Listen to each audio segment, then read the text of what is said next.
What is up guys, Blue Spooky here. Please be sure to like, comment, share, and subscribe if you feel so inclined. If you end up enjoying this video, doing any of those helps the video to do well and the channel to do well, and ensures I can continue making this content daily for many years to come. If you guys have any thoughts about the video, please be sure to share them in the comments below, as I always read all of them, even if I don't always get the chance to respond to them all.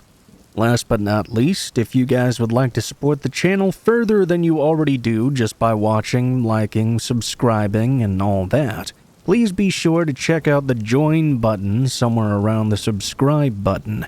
If you click on that, it will let you join the channel membership for as low as $2 a month, and you get special access to emoticons you can use when you comment, and special icons that appear next to your name as well. No content will ever be locked behind the paywall. It's just something extra you can do if you'd like to support the channel further. Without further ado though guys, we'll get right into the stories, and I hope you guys enjoy them. Have a great day. I was always an extremely small and sickly child. I looked young for my age because of this. My family and I lived out of town, about 8 miles or so away. Our little community was right next to a highway. The school bus would drop me off about 2 blocks away from home every day. One day, as I was dropped off, I noticed a red truck following slowly behind me. So slowly, I figured they must have been just looking for a house address or something. I ignored it and continued walking home. That was the end of that, I thought at least. Consistently though, every day this truck would appear to follow slowly behind me. After a couple of days of this, I walked into my house. I was always the first one home, and peeked out of the window. I could see inside was an older man in a black lab. He was staring at me, just idling inside his truck by my home. All of a sudden, he met my eyes and pulled away. I decided enough was enough. I told my parents about the truck that had been following me. Of course, my sister was quick to jump in and chime that I was lying. I had a habit of telling stories at the time. Thankfully, though, my mom believed me right away. Instead of allowing me to go by myself, she drove me to the bus stop the next morning. The red truck was there, just across the street at the gas station, pointing directly at the bus. I hopped on the bus. Meanwhile, my mom decided to drive around the truck and get a better look. She described the scene later to me. The man was extremely disheveled and dirty, hunched over in his seat and giving an empty stare at the bus. His license plates were caked over in mud, so she couldn't see the numbers at all. It freaked her out so much she called the police and the school. I went to school and was quickly pulled into the office as soon as I arrived. The man had been spotted at the school, waiting there in his truck. That day, I rode the bus home. This time, the truck was parked alongside the street. I would have had to walk past this man's driver's side door to get home. I debated on what to do. Apparently, this man was getting quite desperate now that he'd been spotted. A police car was nearby, thankfully, and I talked to the policeman. They went to go confront the man.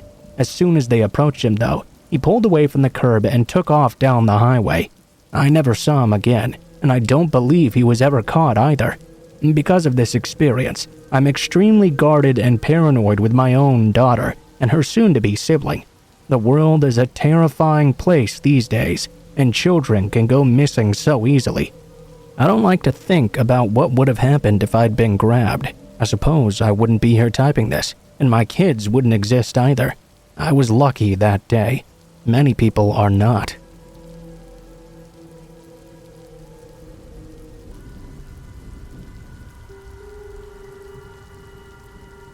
This story contains stalking, unwanted recording, and threats. Back when I was much smaller, I used to have a friend named Billy and his older brother Jack. There was a neighbor up above on a hill down the road from their house who was normally very reclusive. As a friend who just came over every other weekend, I wasn't really aware of his existence at first. One night, I heard a creaking on their balcony outside while I was sleeping over in the living room. The living room had 3 large windows facing the balcony next to the street, and the door to the left. I was having a bit of trouble sleeping since me and the friends had been staying up playing horror games. I peeked out the window for a moment, only to see a flash of light coming from the balcony. Understandably, I flipped the fuck out. The parents came running and sprinted out onto the balcony, where they caught a glimpse of a man sprinting away into the night. We stayed up the rest of the night eating snacks, kind of vibing together while all quite scared. The next weekend I was there, a man showed up at the door with a camera, recording us without us knowing for a few minutes. The father noticed and went out and started yelling at the man as he followed him up the road. The police were called as well. I'll admit the father maybe hadn't handled this the best, but we were all pretty stressed out, and it was becoming quite a lot to deal with. The man was then identified as Daniel Vincent Kelly. The next weekend, we saw the man down in the far distance, in a large parking lot we could see nearby a lake. He was just riding his bike shirtless, in circles under a large spotlight, looking up at the house the entire time. We were understandably horrified. The man was very clearly mentally ill. He vanished from under the spotlight, and for the remainder of the night, we were holed up by the windows with weapons, just in case he tried to record us or break in. The next weekend, we were woken up in the middle of the night to a loud noise once more. We found his bike sitting up against the edge of the house on the property. We all grabbed weapons and kept an eye out that night. We contacted the authorities again.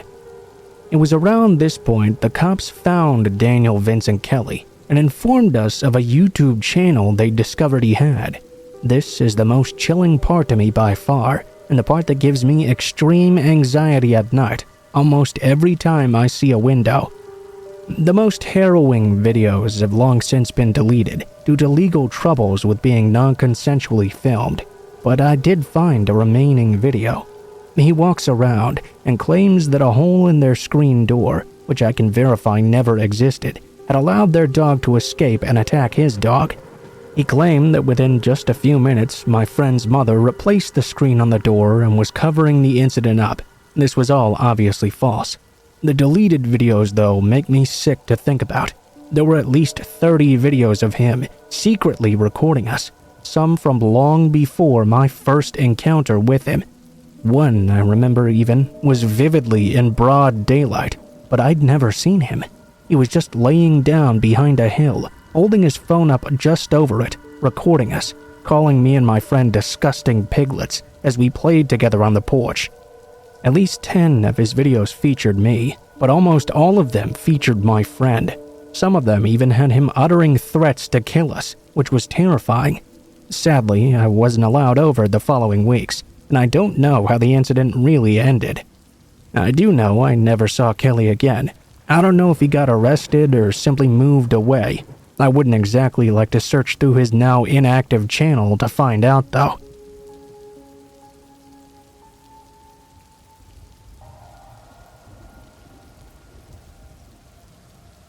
My family used to move around a whole lot.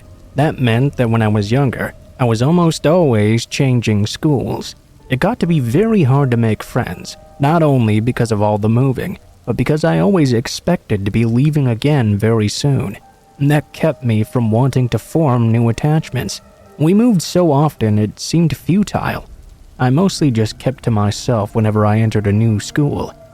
Well, of course, anyone who's been to school knows exactly how the loners are treated, especially in middle school. That was where I was in my education when this story takes place. My family had just moved to a semi-rural area. I remember this being the worst time in my life, and I still consider it to be that way, honestly. I was in the 7th grade, and I remember this year I turned 13.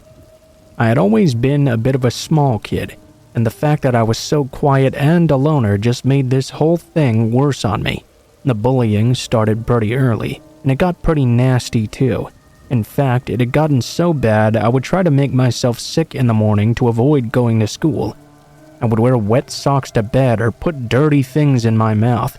Back then, we actually thought something like that could make you sick. There was constant name-calling. Kids would always try to force me into fights with them. I never wanted to fight, and there was never any reason. I remember once these two bullies held me, while another burst a water balloon on me. Then they went around joking and telling everyone I had a wet dream. It was humiliating just being at that school. The worst part is that the teachers never did anything about it. It happened on the bus, too. A few of the guys who gave me a hard time at school were on the same bus as me and lived in the same general area I did. Fortunately, I lived 45 minutes away and out in the country, so being home was the best thing for me. I would never encounter anyone else who tormented me way out there. Summer vacation, because of this, was my favorite time of year. In that particular summer, it was even more welcome than before. I was able to just be home and not have to deal with the constant torment that was visited upon me. One of my favorite things to do was go out exploring into the woods. I would do that maybe a few times a week during the summer. There were a lot of woods in the area, so I was never short of spaces to explore. Sometime in the middle of the summer, I was out exploring in an area I'd never been in before. I'd come across some berry bushes and was surprised to find a good haul of blackberries. I decided I would pick them and bring some home, because they were pretty good actually. As I was walking along, I found a dead squirrel. It was obvious the squirrel had been shot and just left there to die. Whoever had shot it was doing it for fun, not for food. I found a bird in a similar condition. It was heartbreaking to see any of this. I wondered why people like to kill animals for fun. As I was out hiking this new area, I began to hear what sounded like footfalls every now and then. I'd never encountered any other people when I was out exploring before. I'd only once in a while come across an animal that wasn't a bird or a squirrel even, but I'd never seen anything dangerous out here. The footfalls I was hearing seemed like they were something bigger. I didn't think there were things like dangerous cats or anything like that around, but I did get a bit concerned when I heard what sounded like someone laughing. Then I knew if I had heard this correctly, there was a person out here in the woods following me. My first thought was I was about to get in trouble for trespassing. I didn't know who owned the land I was exploring on, so I began to get a little bit scared. I decided to go back towards my house, or at least try to find a road to walk along. I went off and kept hearing sounds that indicated someone was in the woods following me. I kept looking around, trying to see who it could be, but whenever I looked in the direction of the noises, they'd stop immediately, and I wouldn't see anything. Then I'd hear the laughing begin again. When I turned around to face it the last time, my heart froze in my chest. I was terrified. I was looking at a kid named Billy, one of my worst bullies in school. He was with a bully friend of his, Kyle, and the scariest thing of all was that both of them had rifles. They emerged from behind the trees to face me. I didn't know what to do. I was terrified at the scary looks on their faces. I thought about those dead animals. I was positive it was these two that had killed them. Kids my age shouldn't be out in the woods with rifles. I'm sorry. Being 13 and doing that sort of thing is just wrong. The proof I have of this? Both of them pointed their rifles at me right away. Billy taunted me, calling me horrible names and racial slurs. Then they said I was dead. I turned around to run. As soon as I did, I heard a gunshot ring out. I didn't feel anything, so I know I didn't get shot myself. But needless to say, I was terrified. I fell down to the ground. Kyle and Billy ran up to me and pointed their rifles at me. They called me names and made fun of me because I was scared. I didn't want to move. I just laid there on the ground, hearing their insults and being terrified. It was the worst feeling I'd ever had in my life. Then the most amazing thing happened. "Billy, what the fuck are you doing?" I heard a man's voice call out. "Oh, hey, Dad. We were just playing around, weren't we?" he asked me. He had a look in his eye that said he would shoot me if I didn't agree. "They were hunting me," I told Billy's dad. A huge man came up and grabbed the rifle out of Billy's hand and put it on the ground. He said 4 words I'll never forget. "Cut me a switch." Billy looked terrified. He took out his pocket knife and cut a switch from a bush or something. He handed it to his dad, and his dad began to beat him with the switch in front of all of us. Billy was reduced to tears, and I could tell Kyle was scared he would be next too. Lucky for him, Billy's dad deigned not to punish him. "Help him up," the dad demanded, and Billy did as he was told. "You apologize right now." Billy apologized, and the dad asked me if I was all right. I told him I was fine. He grabbed the rifle in one hand and Billy with the other, and he dragged the two of them off. I think Billy was going to be a lot worse for wear when he got home with his dad. Although my story does have a fortunate ending, it was a terrifying experience. Bullies are scary to begin with, but bullies willing to kill are much worse. Billy didn't bother me again after that. He just gave me horrible looks in school, but he never talked to me from then on.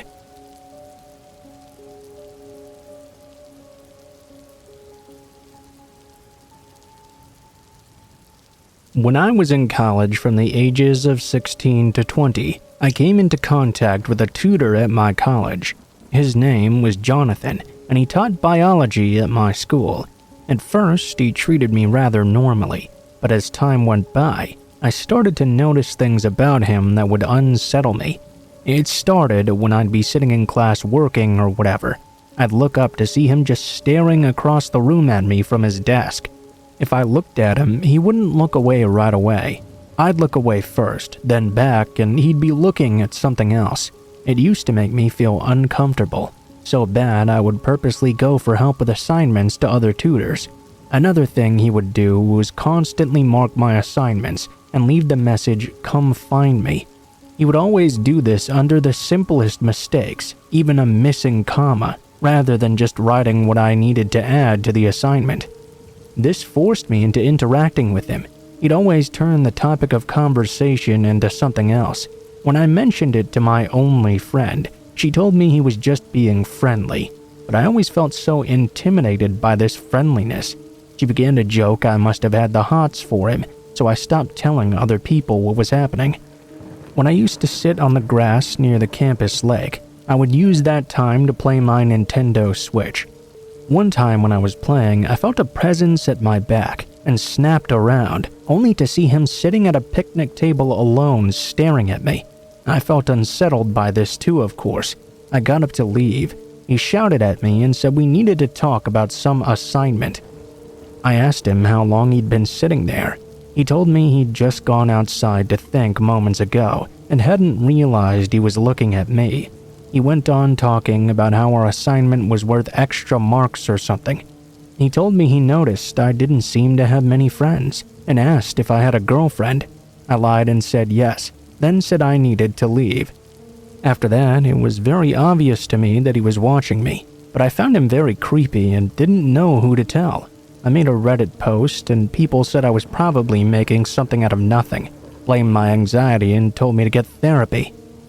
I tried to just dismiss it as me being paranoid. Whenever I was at college though, I would see him everywhere.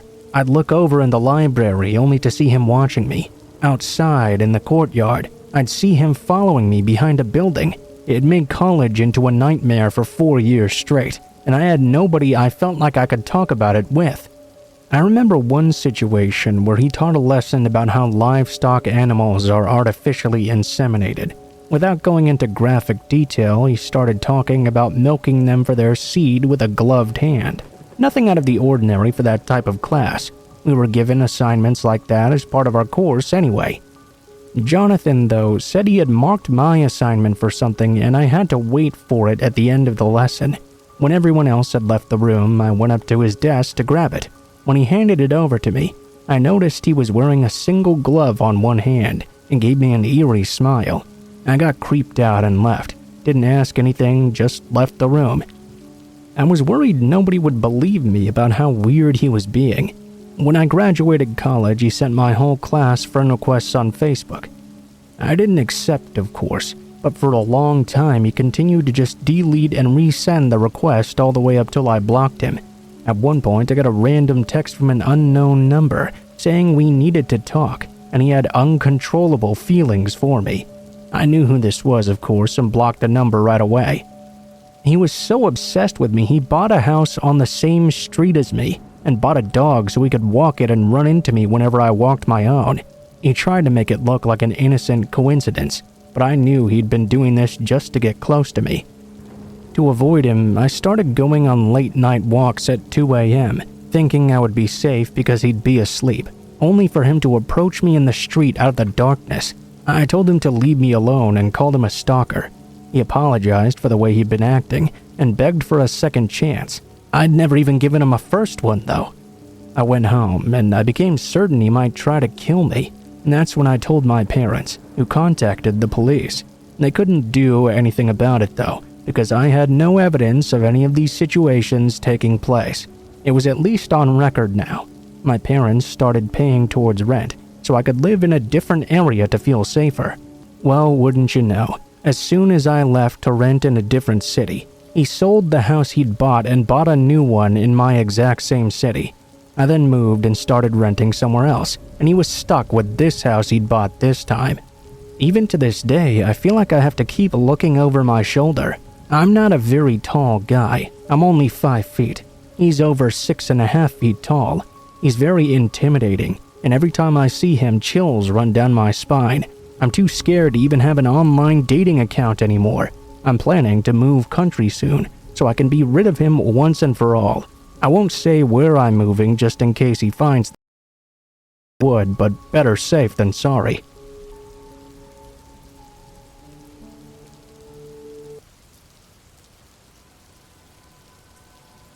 America Online was a big thing when I was 13 years old. In other words, from my generation, AIM, which stood for, you guessed it, AOL Instant Messenger. It was around 2002 or so, and I would have been freshly 13 and in 8th grade. I had many times gone into chat rooms by myself or with my friends to goof around. Unfortunately, unsolicited photos were a big thing then, too. Usually you could at least stay clear of it by taking note of the chat rooms you entered, though. I didn't have any photos of myself back then, because you had to take a digital photo and upload it from your camera. Plus, I was 13 and quite self-conscious, which I'm sure anyone else can relate to. One day, though, a guy popped up on my screen, wanting to chat. It went fine at first. I was extremely naive back then, and we quickly fell into a pattern of talking. This guy's name was Dave, and he lived in California. Of course, this escalated into him eventually telling me he loved me and all that sort of thing. Problem was, he was 19. I'm not proud of this exactly, but being 13, I sent some pictures of a random girl I found online and told him that was me. He instantly fell for me, telling me how age was just a number and how mature I was. At this point, he said he did not live in state, so there was never any chance of us meeting really. Eventually though, he told me he and his mom were moving to a city that was about an hour and a half away from me. He began to beg me to come see him, to go to a movie, to do anything with him. At this point, I broke the catfishing truth and told him those were not pictures of me, but of someone else entirely. He was furious, of course. He had been looking forward to a different type of child this whole time. A few days later, though, he forgave me, saying he still wanted to meet with me because he loved me. All the things you'd say to a young girl to get her to swoon. It's strange to think back and see how naive you were when you're a teenager. I told my best friend everything. I explained everything that happened and that I wanted her to go with me to meet him. There was a whole plan about him driving to see me and going to the movies to finally meet what I thought was the love of my life. I had been completely brainwashed into believing this was normal. I also didn't tell my mom, of course. Honestly, she didn't notice anything was wrong. She'd never been too involved, if you catch my drift. The day of, my friend and I were going to meet up with Dave. Her mom came and picked us up from school. Out of nowhere, she said something that made my stomach drop into nothingness. "Chrissy, you're not going to the movies. You're not going to meet that man. You're gonna get seriously hurt or kidnapped, and I can't allow you to go." I cried and cried because I honestly thought I could handle everything myself and be completely fine. She told me she was at least not going to tell my mom, though. All I had to do was promise to never speak with Dave again and never plan to meet another stranger online. Dave actually ended up showing up and got quite angry that I wasn't there. He went on AIM, flying off the handle like I hadn't seen at that age. It really scared me. It scared me how suddenly he changed, and how close this man was to being near me. Dave never talked to me again after. I easily believe, though, I would have been kidnapped or worse that day if my best friend's mom hadn't stepped in. My mom would have been none the wiser. I was none the wiser already. But here I am today after having learned a dire lesson. Nobody is what they seem online. Make sure to keep your kids close.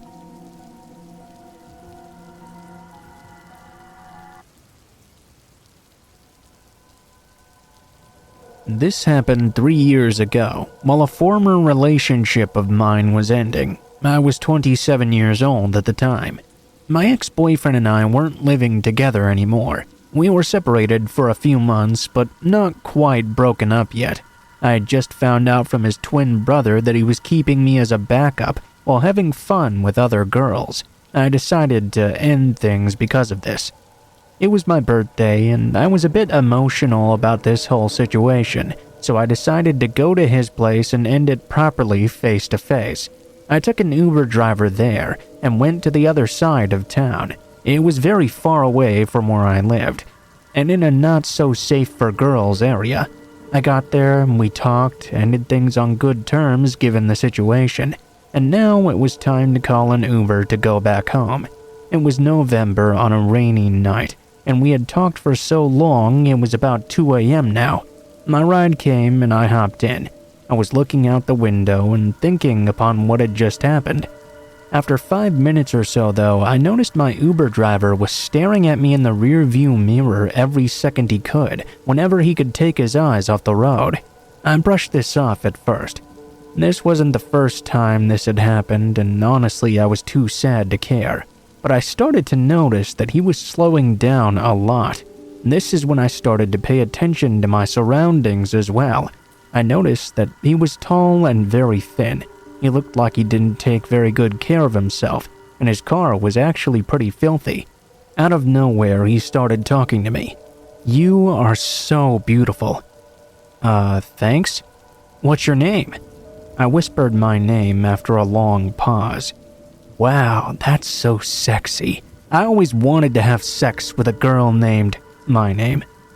He continued to stare at me and started rambling without pause, clearly expecting reactions from me.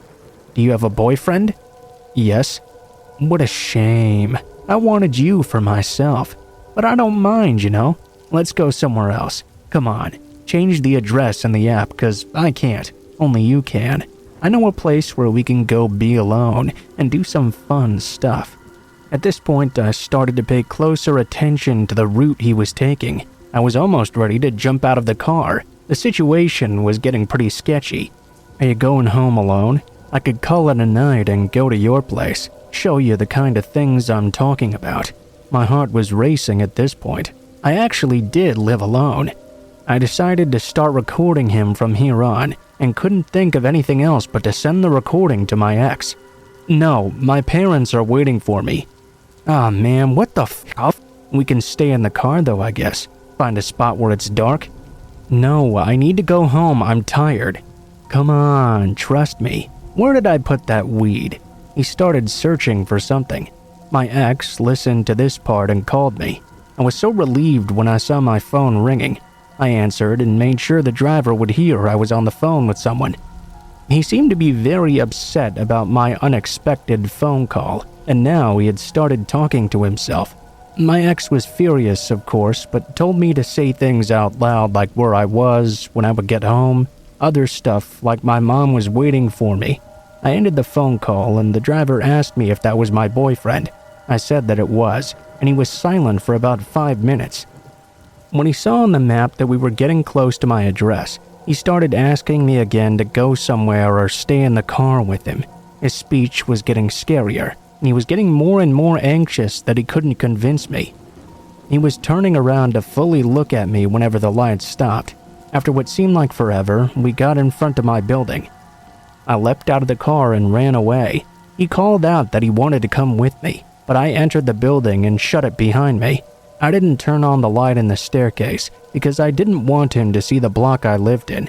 I stood there in the darkness and peeked out the window just to see if he was gone, but he wasn't. I could see he was clearly observing the entire property, waiting to see exactly which light would turn on, aka where I lived. I couldn't even enter my apartment because I had left the lights on in my hallway and he would see that light shining through. I waited about 30 minutes before he finally left. I quickly entered my apartment and locked everything, but I didn't turn on or off any lights so it wouldn't seem like it was my home.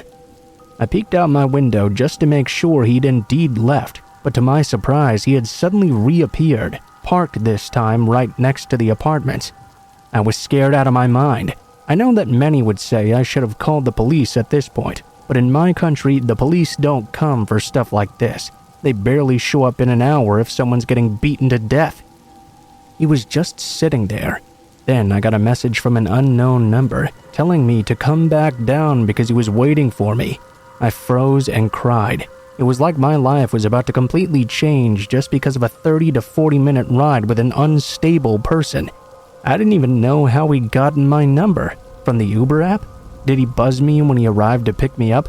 I couldn't even remember anymore. I didn't reply. He kept on sending me more messages. I remember one in particular that really creeped me out. He was asking me to at least come down and smoke with him, and I could hear his raspy breaths in smoking. He started calling me as well at some point, and eventually I blocked the number. I was afraid he would get angry and try to sneak into the building to find me. I was looking out the window from behind a curtain. I saw that after I blocked him, he kept on trying to call but couldn't. He started to smash his phone against the steering wheel, and finally, after 40 minutes, he left. I remained keeping watch for another 2 hours or so. Thankfully, he did not return another time. The next day, though, he did message and call from another number, but I blocked that one as well.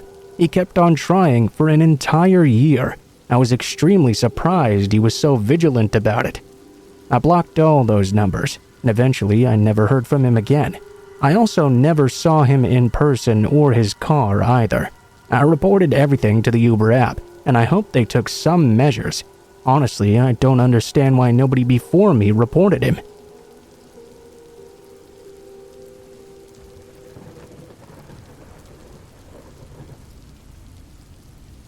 I just had to share this experience I had. It was quite terrifying at the time it happened. When I was maybe 12 or possibly a little bit older, I was waiting for my ride after school one day. All of a sudden, this big white family van pulled up right in front of me and asked me if I was waiting for my ride. My family just so happened to own a van just like this one, so it wasn't suspicious or anything to me at first. Maybe it was a bit dumb, but I answered that yes, I was. He was asking an obvious question, I suppose, since here I was sitting outside the school by myself. I answered nonetheless. Then he asked me what my name was. I hesitated, but he explained that he was looking for someone, so I gave him my name. I told him my name was Thea, and he said, "Oh, it's you! You know, your mom asked me to come pick you up from school." He introduced himself as Sam, my mom's nephew. I had never really met my mom's family, so I was none the wiser. Eager to get home and out of the bitter cold, I didn't even question him very much, even though I was somewhat skeptical. I just jumped right into the car. Thinking back on it now, I realize how dumb that was, and just how lucky I was to get away. I got in, and immediately we started driving in the opposite direction of my house. At first, I thought it was no big deal. There was a route on this way to my place, just a bit farther down the road. Soon, though, we passed by that route as well. Out of nowhere, I realized we were now on the motorway. All traces of tiredness immediately left me, and I was on the verge of tears. I asked him if he could please take me home.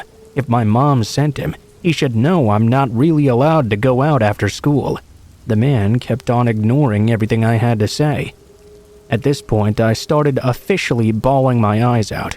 Cars passing us on the motorway or sitting next to us in traffic were beginning to stare at our vehicle.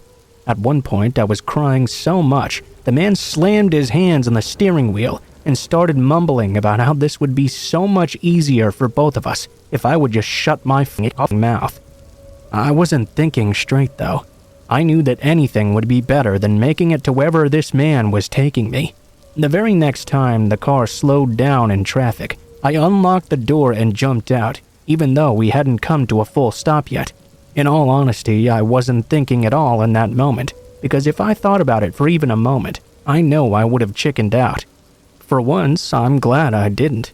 I hit the ground and landed hard on my left leg. The pain was extremely bad. I didn't care though, because in my head anything was better than being stuck in that car. The man didn't even bat an eye.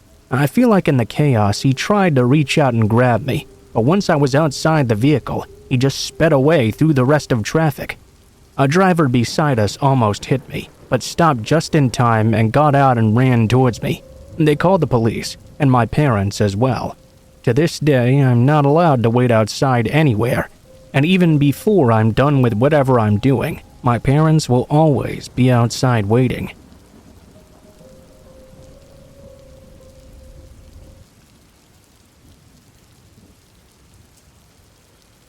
This happened about a week ago. For context, I work in a school which has just recently installed video cameras at our gates. Originally, you just had to buzz the gates, we would get a call, and they would say who they were and why they were trying to come in. Obviously, you can imagine that people might lie about why they were trying to do so. Because of that, we recently installed the aforementioned cameras so we could look at the gate whenever someone buzzed in. At around 12 p.m., we had a call from a parent who dropped their child off late, saying she had seen one man on a motorbike with no registration plate, wearing a ski mask. Someone in a van was following behind without a registration either, wearing a similar mask. They were driving outside the school together. She thought it was suspicious, so she called in to let us know. This didn't worry us too much initially. The school was protected quite well with some very firm security gates. At 1 p.m. or so, about halfway through lunch break, most of the kids had finished up eating. They were playing outside on a field or playground together. From certain sides of the school, you could see the kids playing on the field from the gates outside. The teachers didn't really supervise those kids out there. It was a high school after all, and kids don't really need to be supervised at that age. As I'm doing my own thing, I peek over to the monitor for a moment, only to see said motorcycle drive up to the gates and said van park up on the opposite side of the street. The man on the bike buzzed in and said he was here to pick up his child. I went through with the standard protocol and asked who he was, to which he only replied James. I then asked the name of his child, and he only said Matthew. Two very common names, of course. I asked for his second name, and they said Thompson. Yet again, another very generic name. Because I had no life at the time pretty much, I knew the majority of my pupils' names, as I dealt with class lists quite a lot. I had never heard of a Matthew Thompson in this school. I don't even know why I bothered to ask them these questions. It was very clear this person was not a parent. Our security cameras were quite well hidden, so I assumed the person asking didn't see them. I asked them to take off the masks they were wearing, which caused them to frantically look around. The man looked back at his friend in the van and made a let's go gesture. They started running and sped off. Pretty stupid of me, I know, but I had no idea how to handle the situation in the moment. I guess I should have gotten a colleague to call the police while they were still there. We did call the police after, but we never heard anything back.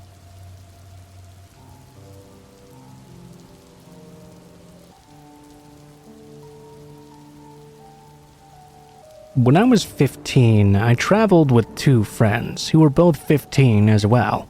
We took the train to get to an event a few hours away from where we lived. We were all interested in working in healthcare and went to a what it's like to work in this field event in another city. After the event ended, we didn't have long to get to the train station to catch our train home. We had pre-booked for a taxi from the venue straight to the station because of this. This was before the days of Uber, mind you. When the event ended in the evening, finishing slightly late, we rushed out to find our taxi, who must have been waiting for us. We approached one that appeared to be waiting for someone specifically. We had seen the driver turning away other people for a while. I called out to him, "Excuse me, is this the taxi for my name to the train station?" The taxi driver said yes. so we all quickly jumped into his car. After 10 minutes of driving though, my friend got a call from the taxi company saying our pre-booked taxi was back at the venue, still waiting for us. We realized this was not our taxi. I asked the driver to turn around, only for him to glare at me. No, I'm not going to do that. He locked the doors right there and then. We started protesting, telling him to stop, that he wasn't our driver. He had lied to us that it was our taxi. Of course, he refused. My friend panicked and started hyperventilating. We thought he was going to kill us. Maybe that was an overreaction, but we were young and far from home in a dangerous situation. He started screaming at us that he wasn't going to let us out. We were in his car now. Eventually, I threatened to call the police, at which point he braked sharply and told us to get out right now. He left us on the side of the road and sped off at 90 miles per hour. The road was completely deserted. It was a dark winter evening, and we were all pretty freaked out now. My friend called the booked taxi, and thankfully they picked us up and took us to the station anyway. We didn't manage to get the fake taxi's number plate or any information from the car. In retrospect, I don't know if he really meant us harm. Perhaps he just wanted to scalp the journey and get paid instead. But we were 3 young 15-year-old girls far from home. He really panicked us by behaving so aggressively and locking the doors. Now in my mid-20s, I always carefully check the number plate on the Uber app to make sure it's the right car.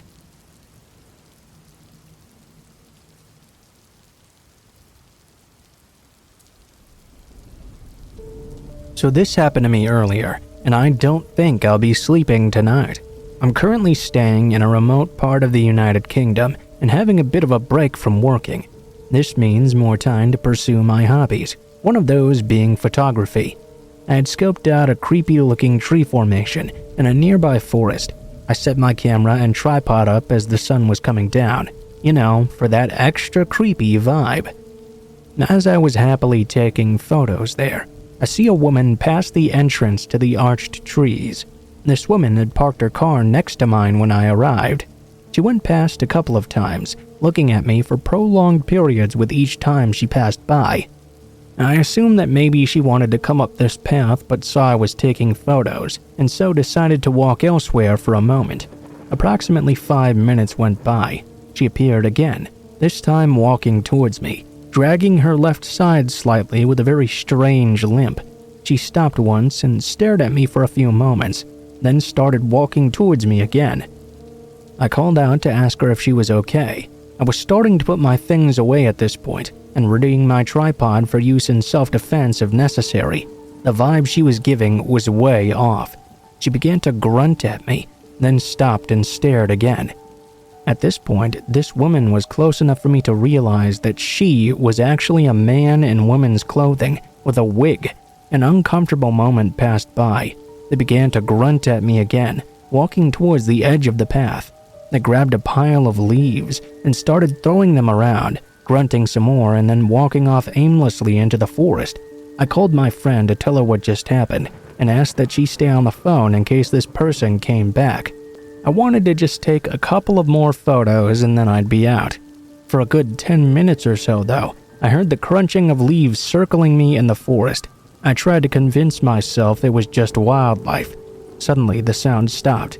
I took the photos I wanted. I hadn't seen or heard the person for around 15 minutes now, so I assumed I must be safe.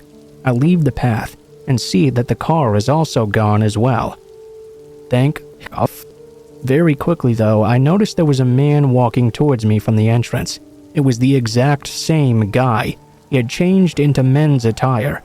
As he walked past me, he shot me an evil grin that sent shivers down my spine. I don't scare easily, but this guy was just giving off all the wrong signals. An overwhelming feeling of dread washed over me. I was still on the phone at this point and holding my tripod over my shoulder just in case. I quickened my pace and got back into my car.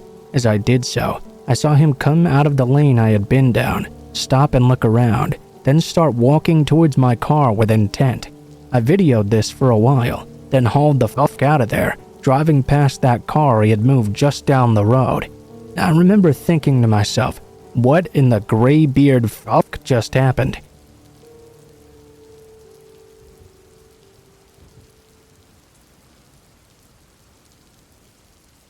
This is maybe not as scary as some others you've heard, but this experience has been ingrained in my mind. I was about 5 or 6 years old. I went to my local kindergarten, and I was as carefree as a child can be. The greatest of my worries was my mom forgetting to pick me up from school. She never did, though. Every day we walked from school to home and vice versa, since it was a good walking distance. We lived in a compound that was kind of secluded and mostly inhabited by old people or boarding students who went to university nearby. This morning started out like any other.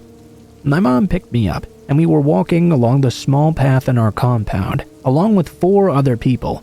3 high schoolers, 2 of which were walking together, and a female college student. She was holding a handkerchief over her head because of the heat. The sun was high up and glaring. It was the middle of the day. You wouldn't expect anything to happen, but surely enough it did. We were quite far back from this group when I turned around and saw a man had suddenly joined us. He was clearly not from here. He had a bright neon green bag in front of him, which was slightly opened, one of his hands tucked inside. His clothes were kind of dusty, but the most eerie thing was how deeply he was glaring at us. It was just the 5 of us walking in this quiet area. My little self didn't really think much of it until my mom firmly squeezed my hand and started to walk much faster. At first, I was very confused. I knew the only thing that could trigger this was danger behind us. It must have come from the form of that stranger who was now following us closely behind. I tried to look back discreetly. The man was now glaring hatefully at all of us, getting closer and closer. I looked at my mom to ask what was going on, but her low, worried murmurs didn't really translate well for me. My ears did pick up on the word knife, though. That's when I felt my stomach drop. As a child, you only ever watch scary situations happening on TV, never really thinking you'd be in any real danger. But now I was. My stupid little legs weren't going fast enough. Factor in my mom's older age. She was around 50 at the time, compared to our other companions, and we were clearly the easiest target. We were also at the back, too. Luckily, our house was still nearby. I couldn't resist looking back. The man was getting closer and closer, shortening the distance between us. I remember thinking about how I wanted to scream for help, desperately looking around at all these houses that were empty. My mom's firm grip kept me going. At least we lived here, too. I never really knew if the others were aware of this man as well. One of the high schoolers walked quickly to a house over nearby the basketball court and further down the path. The pair veered off into a different trail that led to the main highway. This meant it was just us and the female college student left behind. At this point, the man was walking very fast, catching up bit by bit. Our apartment was only a few steps away. My mom and I began to sprint toward it, up the stairs and into the comfort of our own home. Right as we reached the door, the man gave us one last glare. He looked like he wanted to stop for a moment, but instead kept on walking. My heart was pounding against my chest. My mom left me to lock the door while she stared out the window. She kept on repeating, "He has a knife. I saw it. He's holding a knife." I ran towards the window and caught a glimpse of that college girl, still clutching that handkerchief over her head. She was now looking behind her in fear and alarm as the man started to follow her quite quickly, his bright bag in front of him, now wide open, his hands still inside. He was getting closer and closer. I couldn't watch anymore after. I don't know what happened, only my mom's recollection of the events. She had noticed the man suddenly coming up behind us. Her suspicions were raised when he hadn't tried to walk past us like the others, but instead maintained a close distance between us. Then she saw the knife hidden away in his bag. He gripped it as he stared at all of us. I really hope the girl is okay and that the man didn't do anything. It's been years now, and I don't really know where to start to find out. I don't really know if I'd like to as well. Sometimes I wonder what that girl must have been feeling.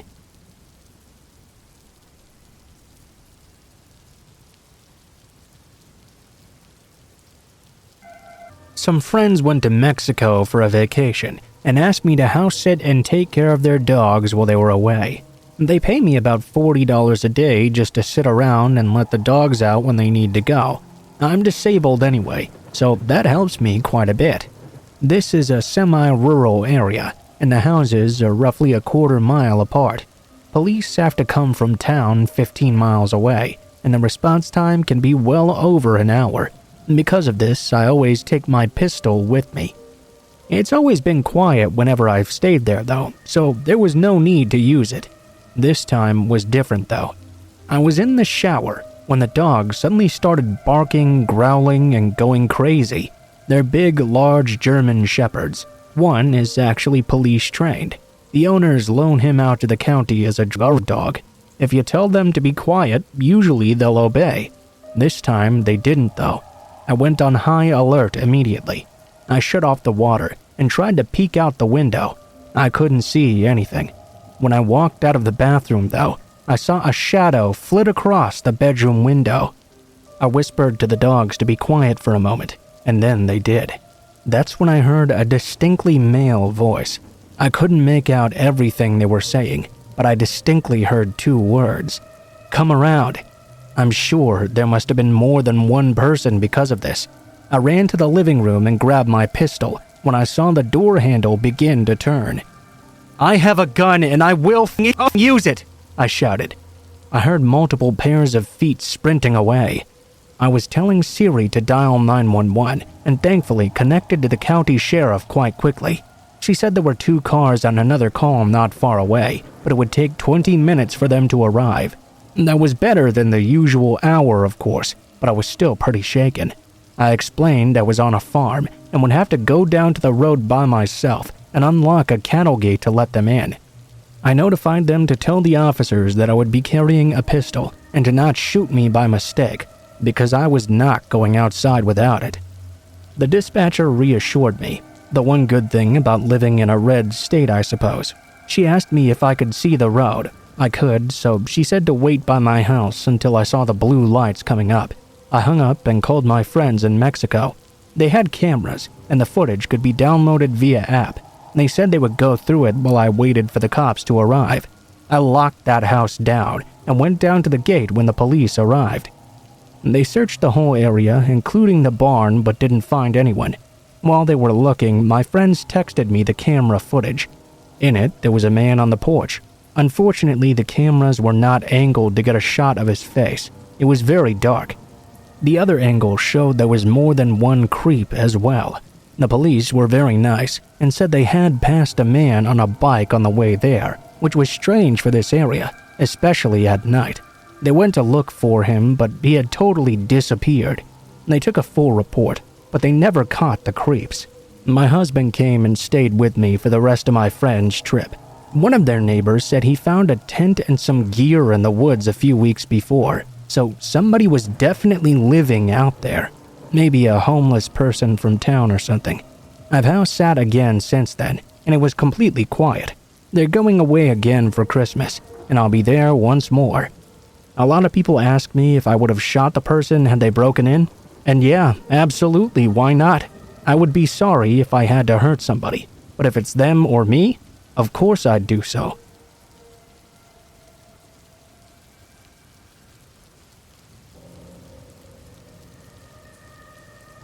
In 1987 or 1988 or so, I was 8 or 9 years old, living in a blue-collar suburb of Seattle. My mom had just started working after being a stay-at-home mom for many years, so my dad would now get me and my brother off to school in the morning. I would wake up when my dad was just getting into the shower that was attached to the master bedroom, and would pour myself a bowl of cereal and watch early morning cartoons. This morning was different though. As I was getting ready to do my morning routine, the phone suddenly rang. My dad was still in the shower, so I answered the phone myself. Cell phones were for rich people, and cordless phones were a thing but still a rarity. Our phone was connected to the wall. I sat down on my parents' bed and picked it up to answer. "Hello?" I said. "Do you know who this is?" said the voice on the other end. It was an older man's voice. It sounded like my dad's, but not quite there. My dad didn't have many male friends, His best friend was his cousin Jerry, and for some reason I assumed this must be him. "Hi, Jerry. My dad's still in the shower," I said. "Oh, that's okay. I wanted to talk to you, actually. Say, do you want to come with me after school to get a nice present for your dad?" Since I believed the person on the other end and they didn't dispute they were Jerry, I didn't feel threatened at all. I didn't feel uncomfortable or like there was anything wrong. Instead, I felt an opportunity to spend time with a family member and get my dad a nice surprise.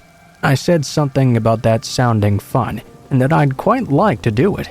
I didn't even think it was odd at all, even though Jerry had never called that early in the morning and certainly never asked me to go with him anywhere alone before. "Alright, what are you going to be wearing?" he asked. I was a little bit puzzled. I guess there were a lot of kids at my school and it might be hard to find me. "I'm going to wear my favorite outfit today. A black and white sweater that says international news on it with a white turtleneck and some white stirrups," I said. Stirrups were really popular back then, and white pants were even more popular. For some reason, this part really sticks out in my memory, almost like it's permanently embedded into my brain. Maybe it was because my mom had just washed my favorite outfit and I was so excited to wear it. Maybe I knew deep down that something was off though. I remember my voice fluctuating in the moment. I remember a feeling of excitement and a feeling of strangeness. "You know, there's so many kids around I might not find you. What do you look like again?" "You know what I look like," I giggled. That was the moment my dad rushed out of the shower. He must have heard me talking because he walked into the bedroom and immediately said, "Who are you talking to?" "Oh, it's just Jerry," I said. He grabbed the phone out of my hand, but as soon as he did so, the line went dead, and he hung it up. He asked me what I was talking about. I told him Jerry had said he was going to pick me up after school, and he wanted to know what I would be wearing. He told me that was not Jerry, and to not wear that outfit. I thought it was a bit odd when after that my dad picked me up from school, and continued to do so for several weeks after. My dad always worked until 5, and never went home early. He never mentioned the phone call, and never mentioned what his thoughts were. He didn't even talk to me about not telling people what I was wearing on the phone. We just never spoke about it again.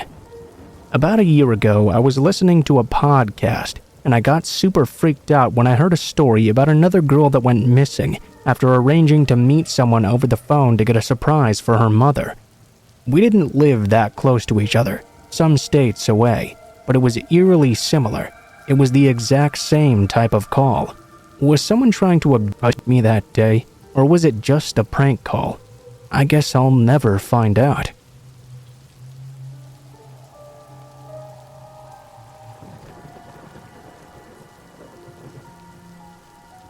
This happened about 10 years ago. I was in graduate school at the time, working on my master's degree for clinical social work. My practicum was at a confidential shelter, which housed women and children seeking shelter from domestic violence. Since I was only an intern, I worked quite a lot of late-night shifts. After closing up at the shelter, I started to head home. It was well after midnight, and because of this, the roads were all fairly empty. I lived in a smaller town at the time, so this was not entirely unusual. As I approached the stoplight, though, I noticed a man stumbling a few yards away, walking towards the crosswalk. I suddenly got a very anxious and unsettling feeling. Immediately, I locked my car doors. Mind you, this was before I had a car with automatic door locks. I usually drove without ever locking my car doors, as I never felt unsafe while doing so. I felt better after having locked my doors this time, though, and pulled up to the red light all alone. Staring ahead at the light, I noticed the man never crossed the street. I glanced to my right where I had seen him earlier, only to come face to face with his face pressed right up against my passenger side window. I screamed and honked my horn and told the man to go away. Instead, he continued standing there, staring through my window at me.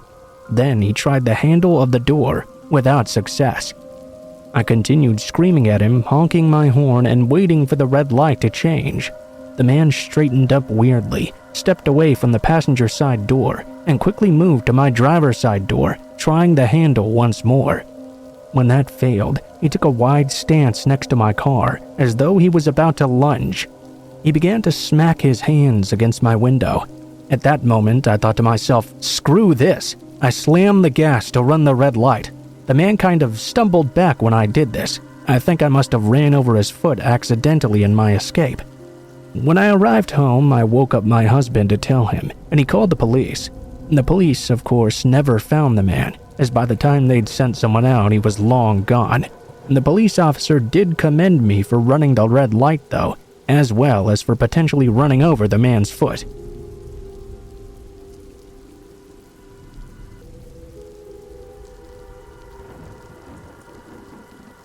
Unfortunately, living in London, I've been attacked a few times, but this was by far the scariest, and also the first. I was 8 years old at the time, visiting my grandparents who lived in London. At the time, I didn't live there yet, and I was just visiting for the summer. I was on a day outing with my parents and our visiting American friend. Let's call her Laura. My dad grew up in this area, so he wanted to take us sightseeing. We had done the Tower of London, Trafalgar Square. We were wandering through the Oxford Street area, just window shopping. I remember I was trailing slightly behind my parents for just a moment, looking into a busy cafe as I walked. It had a counter bar where two large ladies were perched on pedestals eating some ice cream. All of a sudden, I remember watching these two ladies fall to the side off their chairs onto the floor, almost as if in slow motion. It was like a dream sequence. I even recall the music from the cafe sounding like it was underwater and slowed down momentarily. Except they weren't falling to the floor. Actually, it was me. All I remember next is a huge shooting pain coming from my back and Laura screaming over me. I watched my mom sprinting away through the busy forming crowd, full of shocked faces, staring down at me with concern. My dad was on his phone. I remember being angry somewhat because mobile phones were new at the time, and he was always on his, talking to work stuff. I later found out that actually he was calling the police. It took me a moment to figure out what actually happened to me. Well, I thought those big ladies were falling off their chairs. Actually, a homeless man in a heavy coat had suddenly come out of the crowd, picked me up by my collar, and slammed my head down into the pavement. My mom had immediately run after him, chasing him down a busy London street until he pulled a knife on her. Somehow, she and 3 men who were following managed to disarm the man and hold him down until the police arrived. It took around 2 minutes. In the moment it happened, I had no recollection of being attacked. I was excited to ride in an ambulance actually and a police car, and to get the experience of going down to the station. I asked to see a cell, and even remember getting a pen by a police officer. I was in a lot of pain, but I couldn't understand why the paramedic was fussing over me so much. Boy, when the adrenaline wore off, it sure did hurt quite a lot. It's amazing how a child's mind works when it's trying to protect you. As a side note, I did wake up screaming for months every night after, saying the man had snuck into my room. According to my mom at least. I only remember that happening once. In fact, I had a cracked rib, giant black bruises all over my chest, and bruises all over my back from the viciousness of the attack. Later in life, I remember his face quite clearly. It's almost amazing that I didn't remember in the moment just how high he'd picked me up to slam me down. The memory was triggered by receiving birthday bumps as a teen, and it all came rushing back in the most bizarre way. I later found out that the man had in fact been using that large knife for a long time to murder other homeless people at night, and had attacked a few little girls in public as well. He'd always gotten away, though. The police had been looking for him for months. It just so happened the dude hadn't counted on my mom being so fearless. He was put away that very same day, and I had to go to therapy for a few years to figure out just what went on.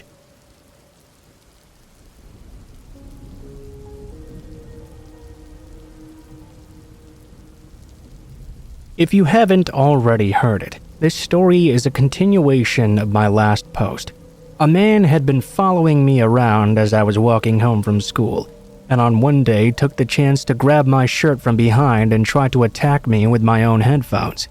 That's relevant information for this scenario, as it's the same man who's doing this as well. The man who'd been watching me as I came home from school started walking back and forth to and from the sidewalk in front of my house. He'd done this 3 times since I last shared that story. Every time I saw him, I was always home alone. I called my mother to let her know every time he was around, and we contacted the police as well to tell them he kept on coming by our house.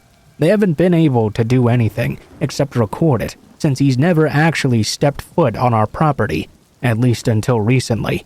Starting this week, though, I started noticing tapping and scratching sounds from downstairs, starting as soon as it would become dark.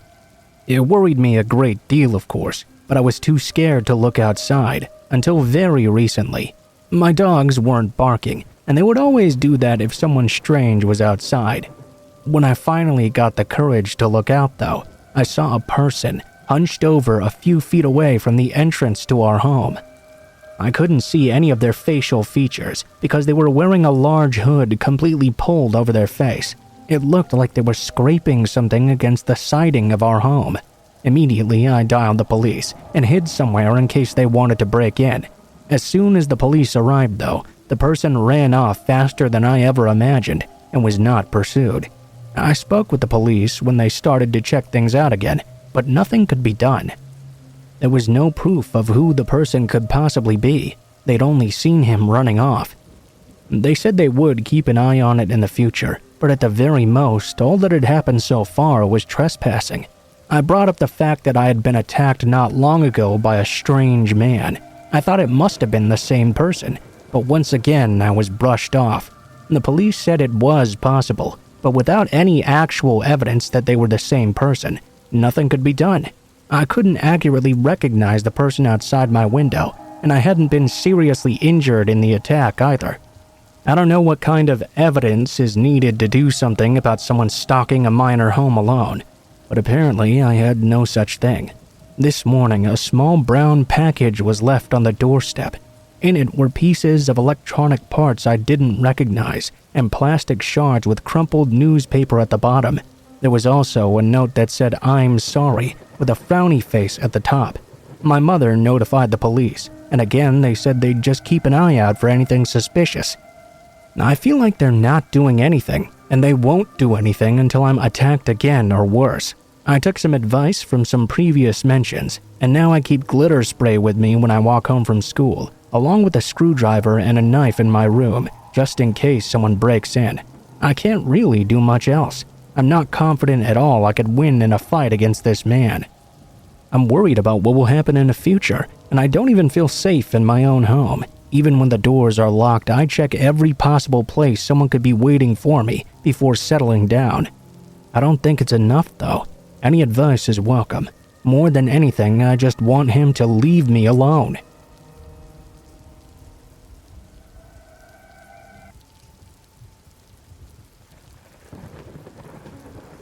Hi, this happened only a few hours ago, so I'm shaken, but it's too early in the morning to phone and wake up friends. I needed to just share this and get this out. Brief setting and context. I'm a woman in my 30s, caring for my elderly parents. This means staying in a downstairs room in my childhood home for the moment. The window faces the main street, which is an average residential street in a fairly quiet area. The bed also faces that window. I often leave this particular window open at night since I need it to be cool to sleep. I haven't really worried about it, since there's a cabinet with an aquarium in front of that window area. It didn't block the view since it was see-through. I could also reach to open and close it fairly easily. It would make it difficult for someone to climb inside, though. My dog Sable also always sleeps in the room with me. While she's usually sweet-natured and a medium-sized dog who doesn't really look threatening, she's a fantastic guard dog in that she's always alert to any and all noises and will stand her ground and bark and growl if she senses a threat. After tonight, I won't be able to leave that window open again. It started maybe 3:30 or 4 a.m. sometime. I was still awake. Since I'm caring for my parents, I often have disrupted sleep patterns, and I'm awake at odd hours of the night. I was just reading a book when I heard Sable growl low and deep. She jumped off the bed and began to pace around, looking up at the window. Then she jumped up at the cabinet right by it. I called out just in case someone was actually there. "Hey, we're calling the police. This dog does bite." I went to look out the curtains to the side. I didn't see anything though. I pulled them shut once more and made sure they were completely closed, tucking them down as well so any wind wouldn't be able to move them. I wasn't really alarmed yet though. It's a fairly quiet residential street, true, but there are some foxes around me sometimes here, and occasionally someone will pass by or the neighbor's gate next door will make a squeaking sound or something. Usually though, she wouldn't react the way she did this time. She'd usually growl but stay on the bed. Her reaction was much stronger than normal. I thought that even if someone was scoping out the open window to potentially burgle, they'd seen now the room was occupied by an awake person and a dog. Surely they'd go find an easier target. I was wrong though. It was a good half hour or more later, after I'd relaxed a bit and thought I might doze off soon, when she began to growl once more, this time much more serious. I listened again, thinking it must be some foxes or something. Then though, I heard what sounded like deep, horror movie type breathing noises. The kind of heavy breathing sounds someone might make down the phone when stalking someone in a film. I sat up and looked at the window, and my heart stopped. The curtain had been pulled back and lifted at the bottom. Someone was peeking under it, and I could still hear the heavy breathing. I shouted once again and moved from the bed to the side of the window. I could just barely see past the curtain. I saw the figure of a man moving away from the window to the right, towards the front door and exit of the front garden. It was too dark to make out many features, just the dark male figure. Shaking, I immediately thought that since I knew he'd moved away and wasn't at or under the window, I reached over and pulled it shut. I grabbed my phone and called emergency services. One thing that really creeps me out in hindsight is that it would have taken a few seconds for me to move from the bed to the side of the window. That was after I'd shouted, and he knew he'd been seen as well. Still though, he stayed there, knowing I'd already seen him, until I moved the curtain and could see out the window fully. Only then did he move away. It was like he was purposely trying to frighten me. While on the phone with police, I went around the ground floor of the house turning all the lights on, making sure the rest of the house was still secure. It was, thankfully. Very careful to lock doors and other windows at night. Everything looked undisturbed. 2 patrol officers came shortly before 5 a.m. and took a report. They suggested asking the neighbors if they had camera footage and to let them know of a potential prowler in the area tomorrow. They went to drive around the area and search. Since the dark meant I'd only seen the shape of a person with no real description, I doubt they can do much though. I couldn't even be 100% certain it was a man. The breathing and the figure made me instantly think of a man though. The outline of his head was also smooth. So he was either bald or wearing some sort of skin-tight cap. I'm very shaken, angry, and violated. I really wish we have a camera system now. I'll be looking into that for sure. I never thought anything like this would happen. I don't have any enemies, no bad exes, no one I know harboring any grudges.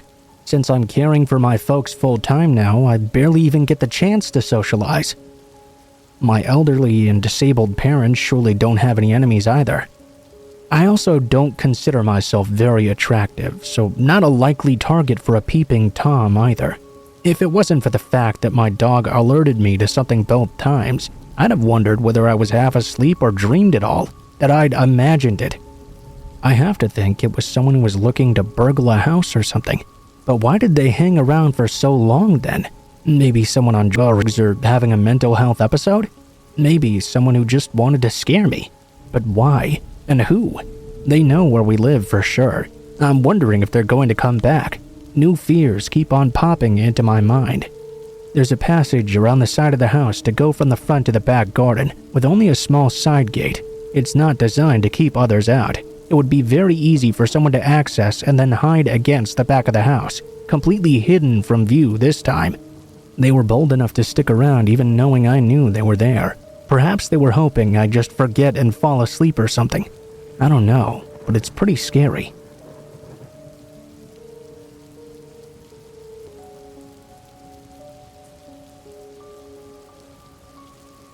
Several years ago, I worked at a crisis unit for the acutely mentally ill. It was a 10-bed unit where individuals would come to stay as a step down from psychiatric hospitalization, or a diversion to prevent psychiatric hospitalization in the first place. I often worked alone on the weekends. One Friday evening, we received an admission, Michael. Background info was provided, with the referral indicating a diagnosis of antisocial personality disorder, a recent release from prison as well, after serving a sentence for murder. I completed the initial intake meeting with Michael, during which time he said some sexually explicit things to me. I made it clear this was inappropriate, and that confidentiality was limited in that the staff working on the unit as part of his treatment team would be privy to anything he said, or anything said in subsequent one-on-one sessions. He responded well to that redirection. We finished the intake, and I went about the rest of my shift until about 11 p.m. that night. He approached me in the office and asked if I was working alone. Luckily, at that time, I was not alone. I told him my male coworker was just in the adjoining office.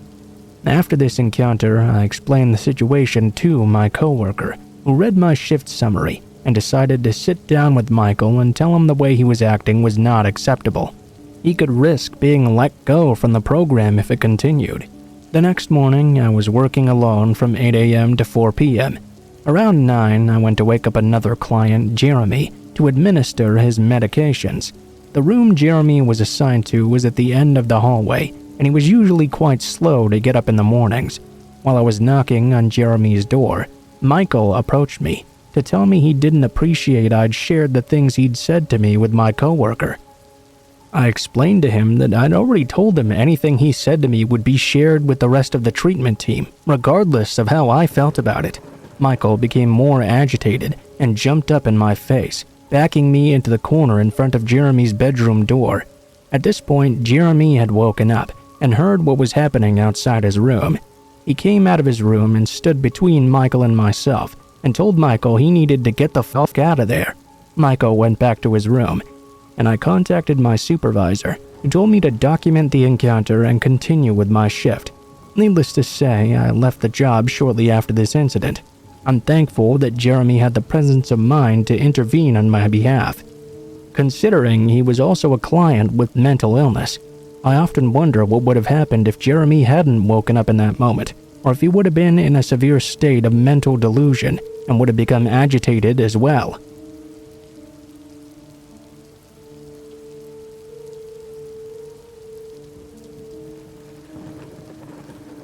This happened 5 to 6 years ago. After meeting up with a couple of friends who were stationed near the bar, my friend Robin and I decided to end our girls' night early, at around 1 a.m. or so. I'm horrible with street names, so bear with me. We went to Rocket Bar that night, so you can know it was near there if you know that place. We hopped in a car and started pulling out. We were driving a bit slow because we weren't very familiar with the area, and we didn't want to get lost or miss any turns late at night. I had my window rolled down a bit, because when I drink, I can get a bit flushed. The street we were on was completely dead at this moment. We heard a yell out of nowhere, and some loud-ass crying as well. It was clearly a woman's voice, so we slowed the car down to try and see what was going on. Robin was driving, and I was in the passenger seat. On our right side, we saw a lady stumble out onto the street, holding her chest and sobbing. Robin locked the doors and cautiously rolled my window back up, leaving only an inch or so open. The lady stumbled right up to my window and said, "I need help." I asked her what was wrong. She just kept on repeating she needed us to help her over and over. Me, being a naive idiot, I put my hand on the door like I was about to open it, only to be grabbed firmly by Robin. She whispered in my ear, "Don't you dare fucking open that door." The woman kept on mumbling "I need help" repeatedly, like she was slurring her words together. As soon as she saw Robin stop me though, her eyes opened wide as wide, and she started screaming, We jumped up and said, "What's wrong? What do you need?" At this point, she shoved her fingers through the cracked part of the window and screamed to let her in. We started yelling at her to go away. The lady started yanking at my door handle. Robin said hell no, and we started to pull away. The next 30 seconds was the most terrifying part. All of a sudden, the lady called out into the night, "They're leaving!" We saw a bunch of people run out from a car parked a few cars behind us on the right. Robin sped away like a scene from an action movie. We looked into the rearview mirror and saw there were 4 people standing in the street now. Ladies and gentlemen, please be careful. I can't imagine what would have happened to my dumb ass if it weren't for my friend. I know it's in some of us to want to help, but there are a lot of evil people out there who disguise themselves to do us harm. Be aware of your surroundings and lock your doors in DC.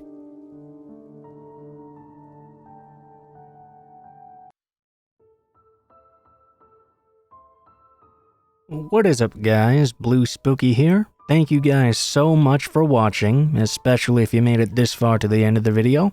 If you liked the video, please be sure to like, share, comment, and subscribe if you feel so inclined.